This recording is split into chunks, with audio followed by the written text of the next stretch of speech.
Très bien. Alors, l'engagement scout dans la vie professionnelle, c'est le thème aujourd'hui. En 2 mots, je me présente pour ceux d'entre vous avec lesquels je n'ai pas déjeuné aujourd'hui. Donc, Philippe de Chanville, j'ai 42 ans, 5 garçons, comme tu l'as précisé Delphine. Un background scout relativement complet, louveteau, scout, un peu routier, chef de troupe. Aujourd'hui, chef de groupe adjoint avec mon frère. On a essayé de lancer un groupe là où on habite. Et entrepreneur. Entrepreneur parce que aujourd'hui responsable cofondateur d'une entreprise dans le digital qui vend du matériel de bricolage et de jardinage. J'ai créé avec Christian, qui était un collègue de bureau. C'était, on a l'habitude de dire que c'est une start-up, mais c'est il y a 10 ans déjà, donc je pense que ça ne qualifie plus du tout.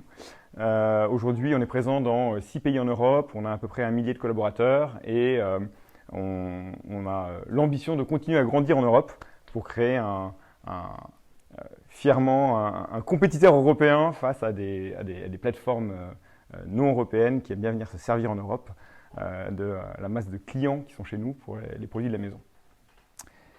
Je pense que je vais commencer par vous dire en quelques mots comment j'en suis arrivé à créer une entreprise, puisque le but c'est quand même le monde professionnel et l'adaptation au monde professionnel. En quoi est-ce que le scoutisme m'a été utile ou été une source d'inspiration, et puis après vous donner quelques pistes de réflexion de mon côté sur la manière de concilier les deux et les engagements non professionnels dans la vie de tous les jours. Je vais vous donner des exemples très personnels, non pas que je pense que ce soit particulièrement intéressant de parler de moi, mais parce que j'aimerais essayer d'illustrer quelque chose qui me tient particulièrement à cœur, parce que je l'ai vraiment vécu, et qui est cette quête ou cette réflexion sur ses talents, ses orientations, et ce à quoi on peut être utile ou ce qui peut donner du sens dans la vie professionnelle. Et c'est une question qui me semble assez universelle.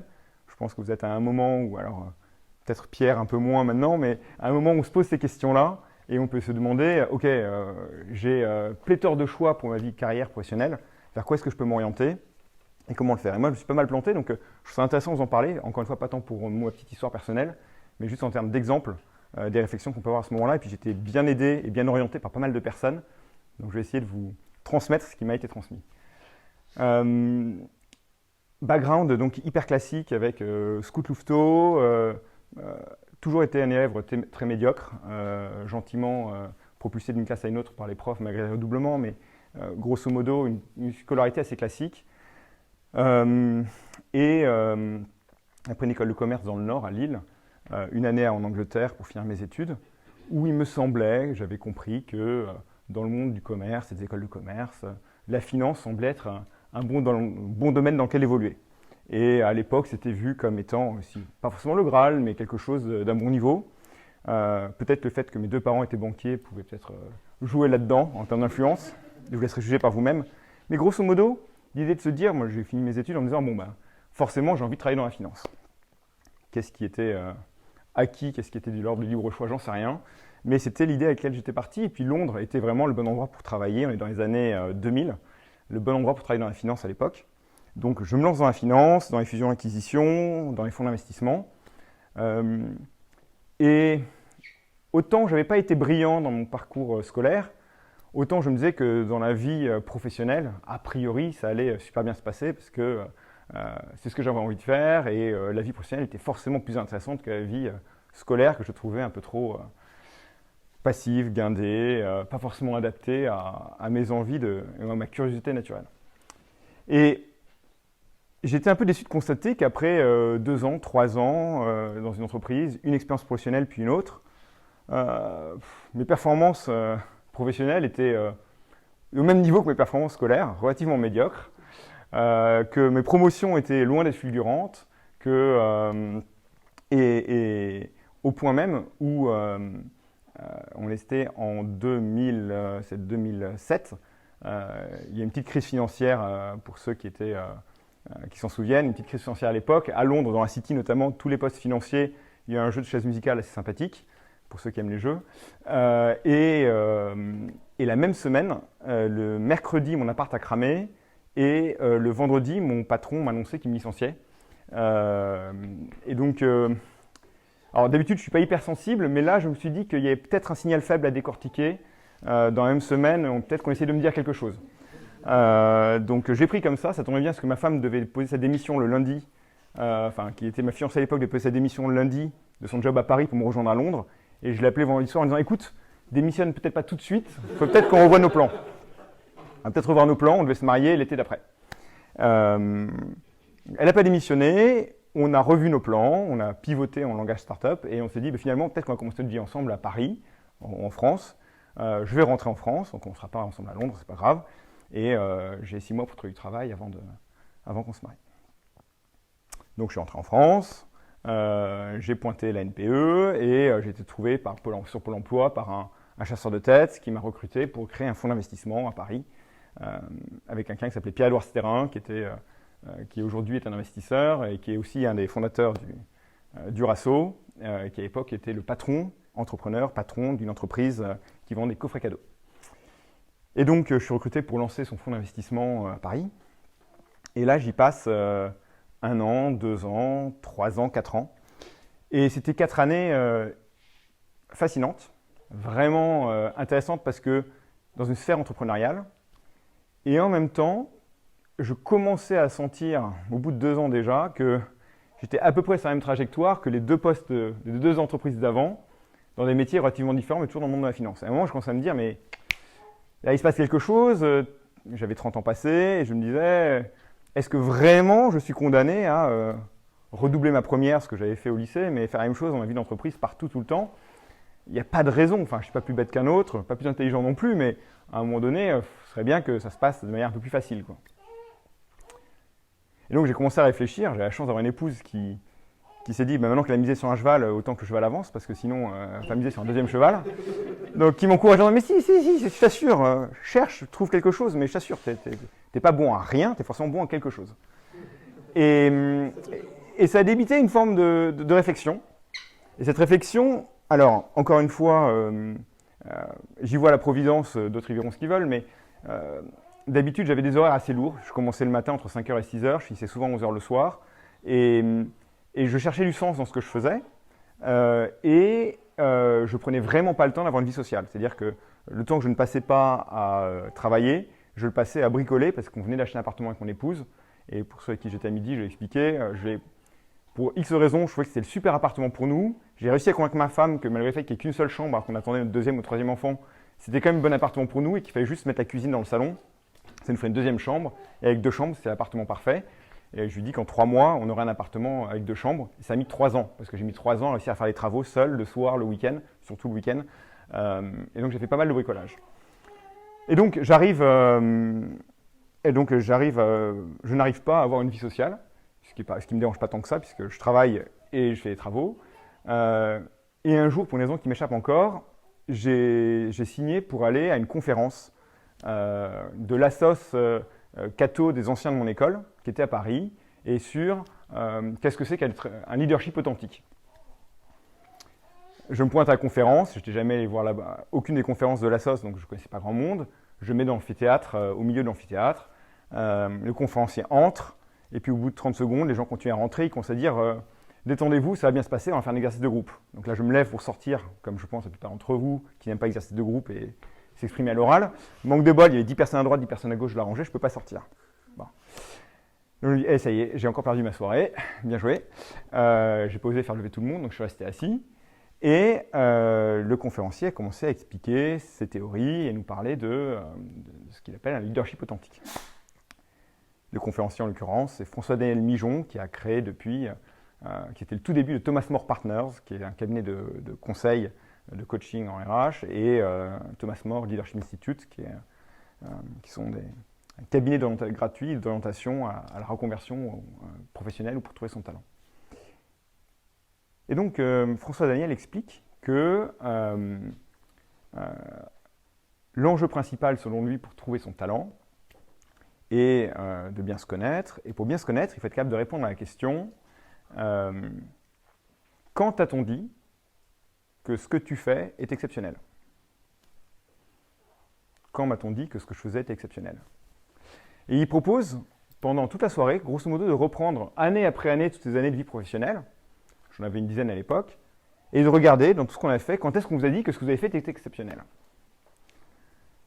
bloqué dans la salle, j'ai bien été obligé de me prêter au jeu.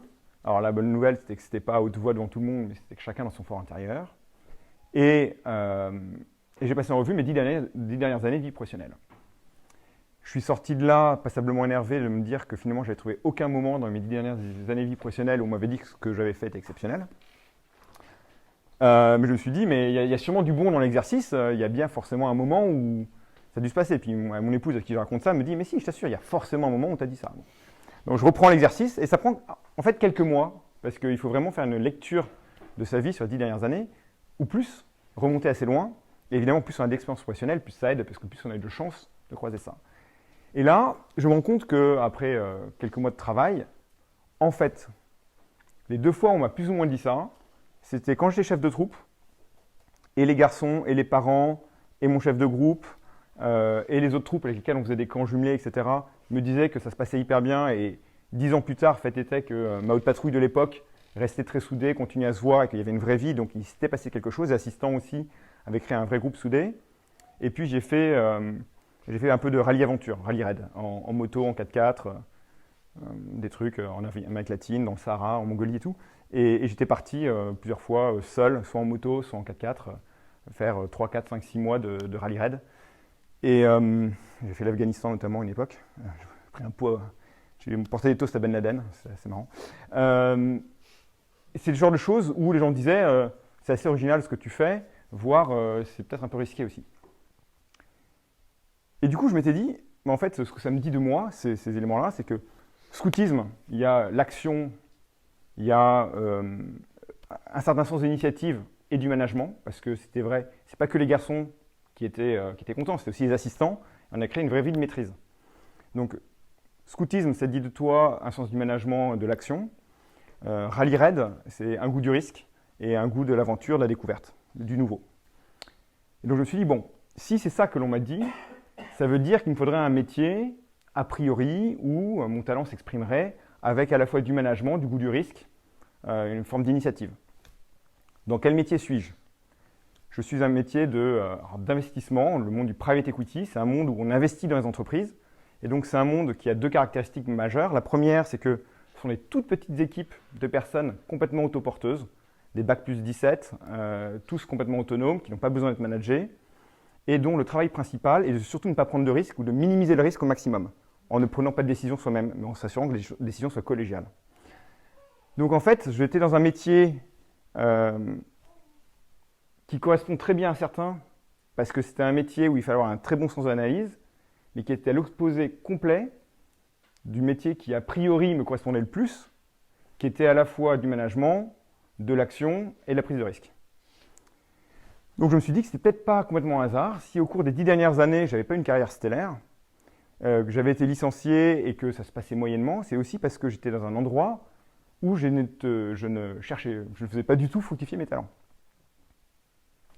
Et donc prendre conscience de mes talents et faire ce travail sur moi-même pour comprendre, mais au fond, quel est le bon endroit qui peut correspondre le mieux à qui je suis et où je peux exprimer le mieux mes talents, ça a été le déclic qui m'a fait me dire, mais en fait, où est-ce que je vais pouvoir trouver à la fois de l'action, du management, de sens de l'initiative et un petit goût du risque. Et il se trouve que toute la journée en face de moi, en tant qu'investisseur, j'avais des entrepreneurs. Et toute la journée, je ne m'en rendais même pas compte avant d'avoir eu cette réflexion-là, mais en fait, je rêvais d'être dans leur pompe.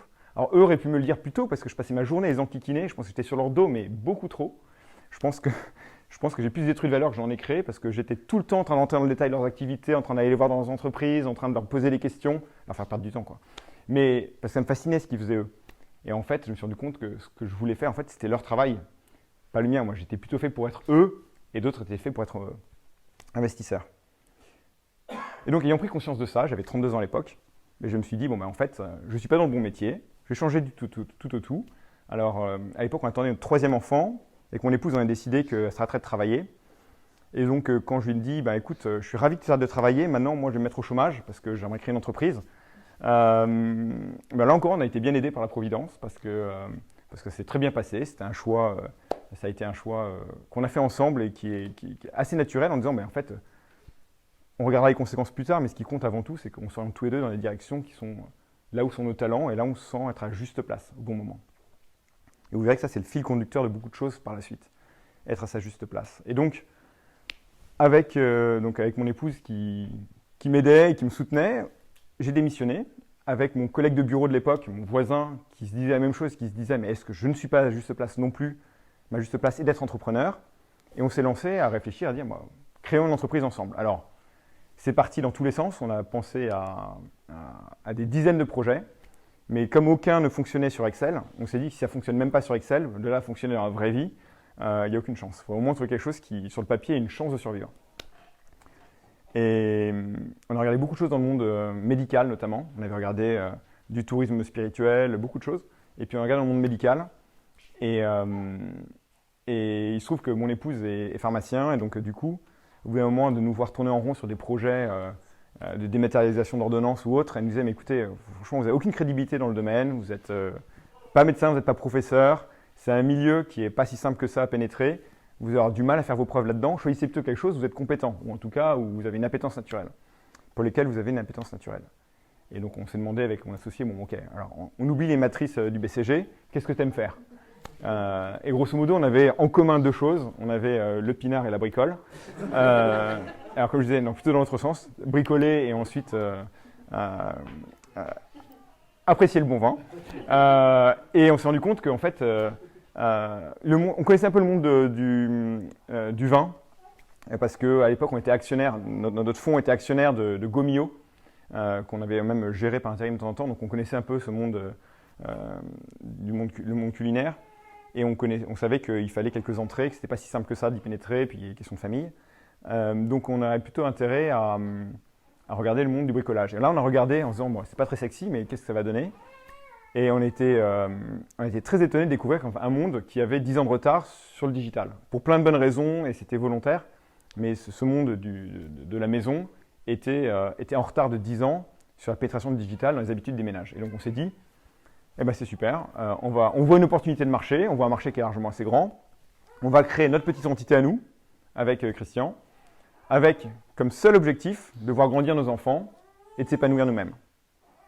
Mais a priori, on sera plus ou moins à notre juste place, parce que ça demandera des compétences qui sont celles que nous pensons avoir aujourd'hui. On pense à sa misère sur nos talents, et on va créer cette entreprise dans l'objectif d'être simplement de s'épanouir avec notre travail. Et c'était hyper égoïste. Ça faut être clair. On n'a pas cherché à créer quelque chose de gros, on n'a pas cherché à créer quelque chose qui aille vite, on a cherché à créer quelque chose de confortable, qui réponde à nos aspirations très personnelles, très égoïstes, très premières, de dire « moi je veux passer du temps avec ma famille et je veux une vie équilibrée ». Peut-être parce que tous les deux, pendant longtemps avant, on avait eu des vies qui n'étaient pas forcément si équilibrées que ça, on ne voyait pas forcément le sens de ce que l'on faisait. Donc on est passé de investisseur en private equity dans un monde qui se veut un peu select de la finance à vendeur de tournevis sur Internet. Et pendant ce temps, on pointait à la NPE parce que comme on ne pouvait pas se payer, il fallait bien qu'on passe par cash chômage. Socialement, c'est assez intéressant parce que du coup, ça change l'image qu'on peut avoir de soi-même ou l'image qu'on veut envoyer. Et c'est un exercice assez intéressant de se dire, ok, est-ce que je suis attaché à l'image que je peux renvoyer ou à ce que je peux expliquer de qui je suis ou de ce que je fais comme travail? Et ensuite, on s'est attelé tout simplement à créer notre petit cocon. Et avec Christian, on avait deux règles qui étaient de dire on ne veut pas travailler avec les cons, excusez-moi pour le vocabulaire, et on veut passer du temps avec nos familles. Donc, les entretiens d'embauche, c'était relativement facile parce que même si les personnes avaient tous les talents qu'on pouvait voir, et notamment, je repense à un garçon, polytechnicien brillant, qui avait 15 ans d'expérience, qui connaissait par cœur notre secteur et qui a pu nous faire gagner 2-3 années de développement. Et on s'est dit, il n'est pas méchant, mais il ne va pas du tout s'adapter à l'état d'esprit que l'on a, que l'on veut, d'un environnement très humain. Il va être beaucoup trop strict, business, et pas assez porté sur l'humain. Ce n'est pas l'ADN que l'on veut, donc on ne recrutera pas des gens, quand bien même ils ont toutes les bonnes compétences, qui n'ont pas le savoir-être. Et puis l'autre enjeu, c'était de dire, on ne veut pas, quel qu'en soit le coût, être pénalisé dans nos vies de famille. Je vais peut-être rajouter, entre parenthèses, trop pénalisé. Parce qu'il faut être clair, ça a quand même un impact. Mais on se disait, on ne veut pas sacrifier notre vie de famille ou notre vie affective ou familiale, notre vie de couple, pour ça. Donc, l'idée reçue de dire, si vous voulez créer une entreprise, vous devriez sacrifier vos soirées, vos week-ends, vos familles, votre couple, vos enfants et vos amis. Je pense que c'est faux, en tout cas avec Christian. Notre présupposé de départ était de dire, on crée une entreprise mais ce sera avant tout notre famille. Et si c'est pour faire exploser la famille, ben on fera exploser l'entreprise plutôt que la famille. On a mis des règles simples. Jamais d'email, jamais d'appel, jamais de texto après 20h le soir, jamais avant 8h le matin, jamais le week-end. Et les vacances sont absolument sacrées, donc interdiction de déranger les gens pendant les vacances. Vrai pour nous également. Alors, il y a eu quand même des exceptions, notamment dans les cas de levée de fonds. Enfin, il y a des cas où il y a des exceptions, mais maintenant ça fait 10 ans. J'ai dû être dérangé pendant mes vacances, peut-être une vingtaine de fois en 10 ans, pour des sujets où il y avait des calls à faire. Mais le reste du temps, on a vraiment cherché à préserver, à sanctuariser ce temps de famille, parce qu'on avait vu et on avait expérimenté de première main que un management un peu trop intrusif a un impact concret hyper fort sur la vie de couple, sur la vie personnelle, sur la vie avec les enfants. Et les exemples classiques, c'est que vous êtes en train de lire une histoire à un enfant le soir et vous voyez passer sur votre téléphone le début d'un mail et signé envoyé en copie au grand patron. Et il y a déjà la moitié du cerveau qui est partie de l'histoire, qu'on est en train de lire à l'enfant et qui est en train de se dire « Zut, il va falloir que je lui réponde ce soir parce que je ne vais pas entendre demain pour vous montrer que je suis bon élève. Je vais répondre ce soir, même si c'est à 11h du soir. » Et donc oui, il parle du problème du contrat de la semaine prochaine. Il va falloir que je réponde. Et ça y est, c'est parti. On n'est plus là dans l'instant présent avec son enfant. C'est la même chose pour un repas au restaurant avec sa fiancée ou avec sa femme. En fait, le travail ou les méthodes de management ont un vrai pouvoir ou ont la capacité d'avoir un vrai impact sur la personne et sur la qualité de la vie familiale, la qualité des relations au sein du foyer. Et donc, ayant connaissance de ça avec Christian, on avait mis des règles hyper strictes. De nos jours, je crois que ça s'appelle le droit à la déconnexion. C'est appliqué de manière variable, mais dès le départ avec Christian, c'était la règle intangible de l'entreprise parce qu'on voulait que le travail soit quelque chose qui fasse grandir la personne et pas quelque chose qui détruise le couple et encore plus les familles. Point numéro 1. Et point numéro 2, la qualité des gens avec qui on travaille. À titre personnel, je manque de recul et d'expérience, mais j'ai quand même l'impression que 80% de la satisfaction professionnelle provient non pas de ce que l'on fait, mais des gens avec qui on travaille. Ce qui me fait dire ça, c'est qu'avec 15 ans de recul ou 20 ans de recul, je me rends compte que tout ce dont je me souviens de mes emplois précédents, c'est pas tant ce que j'y ai fait que les gens avec qui j'ai travaillé. Et quand j'interroge des gens qui ont 60-70 ans, ils ne vous raconteront pas la taille de leur dossier ou la taille des investissements ou les difficultés techniques qu'ils ont surmontées. Ils vous parleront des gens avec qui ils ont travaillé et des moments qu'ils ont vécu avec eux. Donc, derrière ça, c'est vraiment l'humain qui est au cœur du monde du travail et je pense que c'est l'humain qui nous fait grandir d'ailleurs le plus dans ce monde professionnel. Mais on y reviendra plus tard. Tout ça pour vous dire que ces règles de départ avec Christian étaient hyper claires. Cette entreprise qu'on va créer, elle sera avec l'humain au cœur. Mais si une entreprise, ce n'est pas une ONG, qu'on soit très clair, si une entreprise, on va vendre des tournevis. Et ça va être hyper sympa de vendre des tournevis et des tondeuses et plein de trucs. On fera en sorte que le travail soit une manière de faire grandir la personne humaine et surtout pas que ce soit quelque chose qui détruise ni le couple ni la famille. C'est ces deux questions-là, l'humain au cœur et préserver la vie de famille, favoriser la vie de famille dans une société qui ne favorise pas toujours le couple ou la famille, qui favorise plutôt peut-être le consumérisme, ça a été vraiment central. Pour le faire, on a essayé de s'appuyer sur la doctrine sociale de l'Église, qui est un trésor de ce point de vue-là. On a travaillé avec quelqu'un qui s'appelle Pierre-Yves Gomez, qui a créé le parcours Zaché d'un comité d'Emmanuel, pour essayer de mettre en forme de manière digeste et facile une forme de doctrine sociale de l'Église pour les nuls. Et il y a plein d'organisations qui travaillent dessus, je crois notamment les EDC, c'est vraiment un des axes phares. L'enjeu étant de dire comment est-ce qu'on crée une entreprise autour de cette doctrine sociale de l'Église. Et on a pris notamment les 7 axes déployés par Pierre-Yves Gomez dans le parcours Zaché, et on a fait les 7 principes managériaux de Mano Mano, adaptés à une entreprise, mais pour essayer de créer une entreprise articulée autour de tout ça. Après, concrètement, on n'est pas, et on ne se revendique pas une entreprise catho ou chrétienne, du tout. Et tel que c'est dit, c'est appréciable, applicable et compréhensible pour absolument tout le monde, ce n'est pas l'enjeu.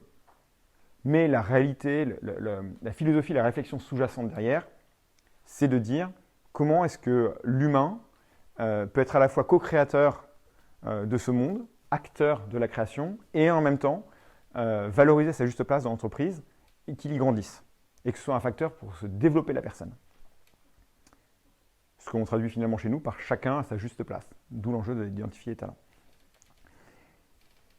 Et ça a été le travail ça fait 10 ans maintenant, ça fait longtemps quand même. Ça fait 10 ans qu'on a lancé l'entreprise. Au début, il y avait 3 stagiaires. Au bout de quelques années, au bout de 2 ans, on a réussi à se payer avec Christian, ça tombe bien, parce qu'il n'y avait plus de chômage, plus de droit au chômage. Et on est passé de une sorte de... Le premier locaux, c'était une sorte de sous-sol sordide dans une tour de la Défense. C'est pas très glamour, hein. C'est une tour de la Défense au 3e sous-sol, entre le PC sécurité et le local poubelle. Il n'y avait pas d'autres locaux à cet âge-là. Depuis, les tours étaient détruites pour vétusté, c'est pour vous dire.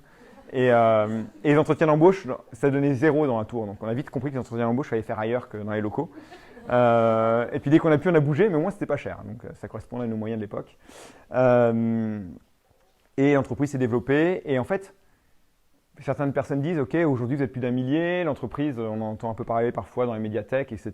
Vous êtes présent dans plusieurs pays. Quelle est la recette, comment vous avez fait? Qu'est-ce qui a permis à l'entreprise de se développer? La réponse, c'est absolument pas on a créé un modèle de place de marché, on a déployé une notion de place de marché sélective ou la taille du catalogue, le pricing. Non, c'est pas ça. Le vrai sujet, ça a été les personnes. Ça, c'est pas une grande surprise. Et pourquoi les personnes? On a réussi à attirer chez Mano Mano des gens qui avaient une compétence, un savoir-faire certain, mais aussi avec le savoir-être. À tel point que les gens qui nous ont rejoints, et on parlait à midi avec certains d'entre vous, beaucoup d'ex-amazoniens, et ça tombe bien parce que des gens d'Amazon connaissaient pas mal le modèle de place de marché et qui grossit vite, donc ça nous arrangeait beaucoup, sont des gens qui sont venus en divisant leur salaire par 2, par 3, mais qui sont venus pour une chose. Ils sont venus par dimension humaine. En disant, j'ai déjà vécu et j'ai déjà expérimenté ce que c'est qu'une entreprise qui grossit vite. J'ai expérimenté les process, j'ai expérimenté une culture d'entreprise très forte, qui porte beaucoup, qui est incroyable. J'ai expérimenté l'international, mais je me rends compte que ce que je veux vraiment, c'est apporter ma force de travail, mes compétences, dans un environnement qui mette l'humain en premier. Et en fait, la chance d'entreprise, ça a été d'avoir 1, 2, 5, 10, 15, 20, aujourd'hui plusieurs centaines de personnes avec une expertise, une compétence qu'ils ont mis au service de l'entreprise. Et ça, on a pu avoir ces talents-là parce que les gens étaient attirés par la dimension humaine. Donc c'est vraiment cette dimension humaine-là qui, c'était pas du tout le calcul initial, mais a permis à l'entreprise de grandir, de se développer. C'est vrai, et c'était ce choix-là. Mais il y avait une décision à reprendre, ce serait il fallait refaire l'aventure. La chose associée à la pas louper, c'était de bien s'assurer de mettre cet humain-là au cœur de l'entreprise. Voilà en 2 mots pour la trajectoire. Je vous le dis pourquoi. Pas pour vous raconter ma life, c'est pas passionnant, j'en conviens, mais pour vous expliquer juste ce point central, qui a été central à titre personnel pour moi, qui était de identifier mon talent. Quel est ton talent? Point 1. Et le deuxième point qui était de dire, ce que j'ai pu vivre à titre personnel a été vrai au niveau de l'entreprise, parce que dans l'entreprise, ce qui a compté, c'était cette dimension humaine qui s'est traduite comment?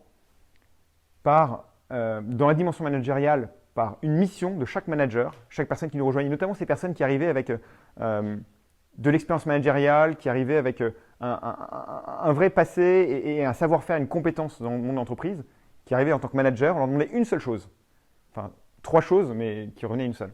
La première, c'était l'exemplarité. La deuxième, c'était d'aimer leurs équipes. Et on le disait comme ça, on veut que vous aimiez vos équipes. Et la troisième, qui est la conséquence de la seconde, c'est on veut que vous les aimiez parce qu'on veut que vous soyez capable de discerner leurs talents. Parce que le plus beau cadeau que vous puissiez faire à quelqu'un que vous gérez dans vos équipes, c'est de les aider à identifier leurs talents pour être sûr qu'ils soient à la juste place. Et après, le travail d'un manager, in fine, la somme de tout ça, c'est s'assurer que chacun soit à sa juste place en fonction de son talent. Et surtout dans des équipes jeunes, pensez qu'aujourd'hui, la boîte est un peu plus âgée, mais la moyenne d'âge qu'il n'y avait pas longtemps dans l'entreprise, c'était 27 ans. Le meilleur service qu'on puisse rendre à quelqu'un qui est un jeune professionnel, qui a moins de 30 ans, et encore vous seriez étonné, mais c'est de les aider à identifier leurs talents, savoir en quoi ils sont bons. Et en tant que manager, on est censé avoir un peu de recul sur le travail de ses équipes et être capable de dire, mais oui, toi, je t'ai vu faire ça, au quotidien, tu fais ça toute la journée, tu y arrives, mais en fait, là où je vois que tu brilles le plus, c'est cette petite tâche-là, qui n'est pas vraiment ton scope aujourd'hui, que tu as fait une fois ou deux, et où là vraiment, tu t'es révélé avoir un talent particulier. Et je propose donc d'adapter ton poste pour que tu fasses plus de cette chose-là où tu as un talent particulier et peut-être travailler autrement ton périmètre pour que quelqu'un d'autre, dont c'est plus ce talent, fasse ce que tu fais au quotidien. Adapter l'entreprise à chacune des personnes humaines. Ça, c'est l'adaptation concrète, si vous voulez, de mettre chacun à sa juste place et ce qu'on a essayé de faire. Et ça, c'est ça que j'aimerais vous transmettre aujourd'hui, parce que ça m'a été transmis de cette manière-là. Identifier son talent, identifier en essayant de dire où est-ce que j'ai… quand est-ce qu'on m'a dit que ce que je faisais était exceptionnel. Et je suis sûr que ce sera plus rapide pour vous, mais dans mon cas, ça a pris pas mal de temps pour identifier quand ça a pu être le cas. Mais identifier ça permet de savoir quel est son talent. Savoir quel est son talent permet de s'assurer qu'on est à sa juste place. S'assurer qu'on est à sa juste place permet après de porter du fruit et d'avoir un impact beaucoup plus large. Voilà, je m'arrête là et je serais ravi de continuer en mode peut-être plus collaboratif, interactif. Merci. Du coup, tu avais une question, je ne sais pas si tu t'en souviens encore. Est-ce que vous avez réussi à mettre ça en place dans toute l'entreprise telle qu'elle fonctionne aujourd'hui? Ça étant… Ça étant ce que vous disiez, comme la dimension humaine adaptée à la personne. Alors, oui, les principes… Et les vacances et les week-ends et les 20 heures. C'est vrai pour absolument tout le monde, des fondateurs jusqu'au tout dernier salarié qui a rejoint l'entreprise. En théorie, je ne suis pas derrière chacun des salariés, mais on a des règles très strictes et très claires, comme quoi il est absolument interdit de contacter qui que ce soit en dehors des horaires. Il y a des timers sur les emails. Aujourd'hui, on sait tout faire pour que, même si ça vous amuse vraiment et que vous tenez absolument à travailler jusqu'à 2 heures du matin, que vous soyez un dev et que vous voulez faire un commit ou que vous voulez envoyer un Slack ou un email, aujourd'hui, tout est timable pour que ça arrive pas avant 8 heures du matin le lendemain matin. Donc ça ne dérange personne d'autre. Et donc même si vous préférez travailler la nuit, vous pouvez faire en sorte. Donc oui, ça c'est en toute entreprise. Et pour moi, c'est essentiel. Mais bon, j'ai cru comprendre qu'aujourd'hui, ça s'appelait droit à déconnexion et que c'était plus ou moins obligatoire dans toutes les entreprises. Donc je pense qu'il n'y a rien d'exceptionnel. Par contre, ça me semble essentiel si on veut préserver la qualité de la vie de famille. Et pour moi, la qualité de la vie de famille, c'est la stabilité des couples. La stabilité des couples, c'est la stabilité des familles. La stabilité des familles, c'est une part importante de notre société, je pense. Ouais. Oui, Philippe, tu disais que tu veux vraiment garder cet esprit humain. Au fur et à mesure de la progression de la boîte et de la croissance de la boîte, est-ce qu'il n'y a pas un moment où on perd pied justement par rapport à cette dimension humaine? Écoute, je vais être honnête avec toi, la dimension humaine, c'est bien d'en parler. La mettre en place au quotidien, c'est pas facile. Donc il y a les horaires, c'est une chose, mais c'est presque la partie facile parce que ça, c'est des règles simples. Derrière, il y a des décisions à prendre au quotidien. Et je vais être encore plus clair, une entreprise qu'on appelle en hyper-croissance, c'est-à-dire quand tu doubles de taille à peu près tous les ans, dans un environnement où l'entreprise n'est pas profitable, donc il faut lever des fonds, donc il faut faire la cour aux fonds d'investissement en parallèle, il faut grandir dans de nombreux pays. Enfin bref, il y a des fortes tensions dans tous les sens. Et quand en plus l'entreprise croît de manière exponentielle, alors que la croissance humaine par définition, celle de l'apprentissage, elle est linéaire, ça crée au mieux un chemin de crête relativement étroit de cette voie humaine sur lequel progresser avec des pas de côté très fréquents. Donc perdre pied, je pense que le chemin est là. Il ne tient qu'à nous de vouloir le mettre en place. Ça ne veut pas dire ralentir la croissance d'entreprise, ça ne veut pas dire être plus dur avec les gens, mais ça veut dire trouver un chemin qui soit équilibré et juste. Et est-ce qu'on a fait des erreurs? Oui, plein. Par contre, je pense que là encore, pour ne pas perdre pied, ce qui compte, ce n'est pas le savoir-faire, c'est le savoir-être. Et les deux personnes, tu vois, les deux DRH qu'on a eu chez Mano Mano, ça a été le premier, c'était un ancien chef de corps de la Légion étrangère qui nous a rejoint à 60 ans, général 2 étoiles, qui arrivait non pas parce qu'il était carré, mais qui arrivait parce qu'il avait une incroyable empathie. Il savait parler avec tout le monde, une trentaine de nationalités chez nous. Il était ravi, il a l'impression que c'est comme la Légion étrangère avec 30 nationalités. Et surtout, c'était un peu un pari parce qu'il avait 60 ans et l'âge moyen était de 26 quand il est arrivé. Donc quand il est arrivé déjà, on est passé à 28 d'un coup en âge moyen. Et ça faisait un peu bizarre, mais il est arrivé parce qu'il y avait une colonne vertébrale, si tu veux, humaine, qui était hyper forte, la personne. Et le deuxième DRH qu'on a pris, c'était quelqu'un qui avait beaucoup potassé le parcours Zaché et la DSE, et quelqu'un qui est venu qui venait absolument pas du monde RH, donc aucun des deux ne venait du monde RH, mais par contre qui venait avec une colonne vertébrale humaine et une réflexion sur la doctrine sociale de l'Église qui permettait de dire j'ai une petite idée que quand il y a une réflexion à prendre, elle n'est pas à prendre que dans une optique économique, mais aussi humaine. Ça, c'est des choix de personnes. C'est encore, je me rattache à des personnes pour dire qu'on essaie de ne pas perdre pied en ayant les bonnes personnes. Les doctrines, ça par contre, voilà, ça va, ça vient, c'est pas simple. Je trouve que la doctrine sociale de l'Église est une bonne manière d'essayer de garder un phare dans la nuit. Et on a fait plein d'erreurs et on continuera à en faire malheureusement. Ça, c'est la chose dont je suis sûr.